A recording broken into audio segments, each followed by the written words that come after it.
March is Women's History Month, and today we're looking at some of the unique aspects impacting women's mental health. Dr. Laura Seidlinger and Dr. Carrie Moore are with Vallejo Behavioral Health, and they are here to look at some of those issues. Welcome, ladies. Thank you. And this is a key topic because this is an issue that does impact women a little bit disproportionately. Laura, how are women impacted by mental health? Exactly.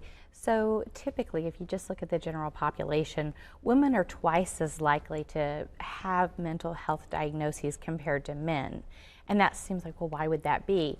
Part of it may be related to the expectations for women that they should be mothers and successful business people or employees, and also taking care of everyone at home and the home, and perhaps not only children but parents. So it can be really challenging to meet all of those expectations. It's interesting because we often hear how women ignore their own health, but yet they have this more common diagnosis. Need. Is there something physiological here going on too, Carrie?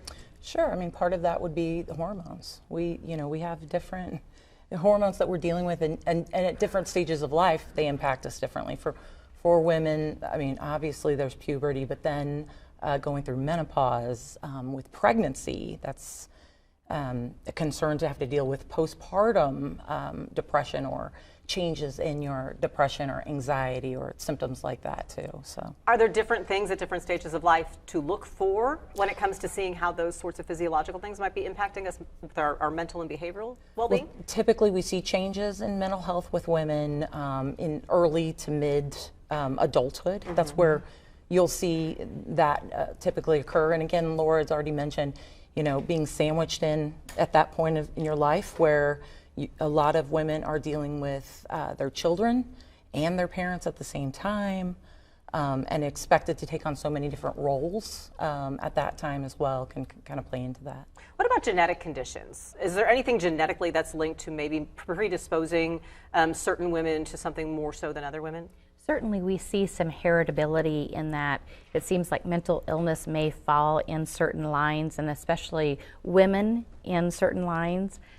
Depression and anxiety are probably the two most common things we see, but also disordered eating and PTSD. Women are twice as likely to develop PTSD compared to a man.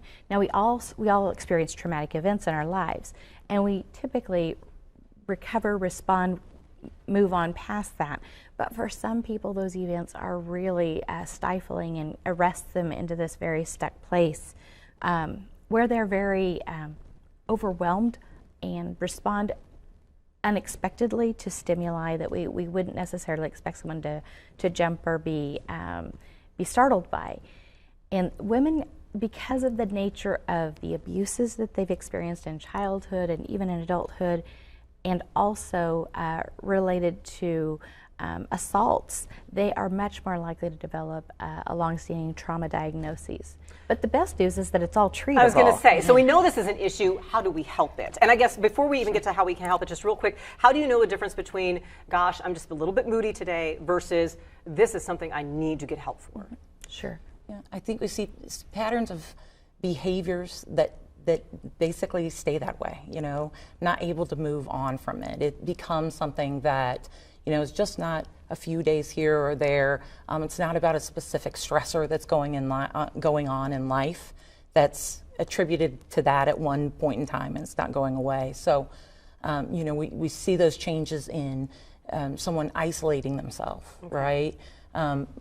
Changes in mood, irritability. But they go on and on. So once we notice that, continues to happen. How do we help it? The duration, for sure.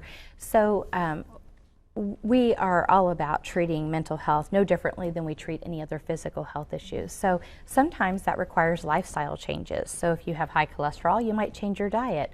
Well, if you are depressed, we might encourage you to get more physical activity, watch what you're eating, make sure you're getting good quality and quantity of sleep, because if you don't get into a REM cycle, you don't get your reset button hit, and it's really hard to function.